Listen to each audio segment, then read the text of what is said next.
Germany is definitely doing the wrong thing there. So we didn't do a lot, but we promised a lot.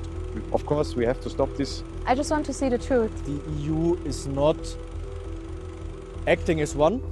Some European countries are critical of Israel. Germany is supportive of Israel. So how do you see that the differences? And if you know what happened in Iran, in Iraq, and in Syria, I'm 100% convinced that the way what is doing Israel is, from my point of view, the best. And so I'm 100% on the side of our government, what they are doing with the European countries in Israel, to helping them. It's insane, and not trying to get a ceasefire or trying to find or get these two countries to find a compromise or something to end the genocide. The German politicians promised a lot. They basically said the security and the safety of Israel is one of Germany's most important state concerns, that is even higher than some of Germany's own national interests.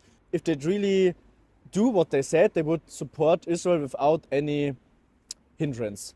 In Germany, because of the history, everyone needs to see only the side of Israel. They need to support them in the news. But now what I get from Instagram, from the internet, is news how Palestinian people are treated in Gaza, also documentaries, what happened, and how long this period of suppression has continued in Gaza. Like, history is returning now, and it's happening the same thing to the Palestinians, like happened in the past also. I just feel like the people that are affected the most are being kind of like ignored.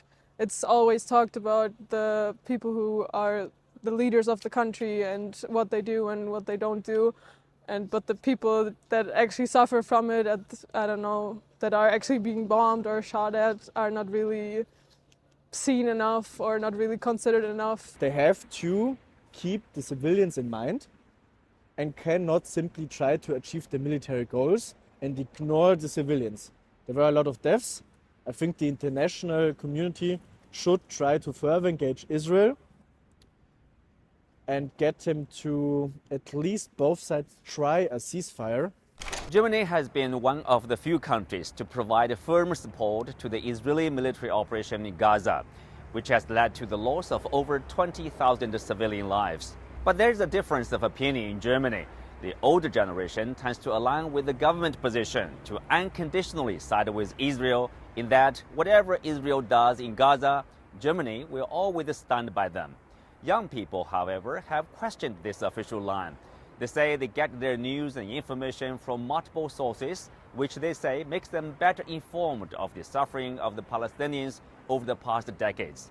In any sense, the younger generation seems to have no problem in calling for an immediate ceasefire, if not a permanent solution to the crisis. In response to the October 7th attack, few could argue the Israelis were not fully justified in their retaliation against Hamas in the Gaza Strip. But the many here in Germany say the military operation has gone too far and has itself created a humanitarian disaster, which will breed more hatred for Israel and plant seeds for future violence. It's a vicious circle in which nobody wins. And for Israel's allies like Germany, who have been dragged into this conflict, it's a moral dilemma which they cannot escape.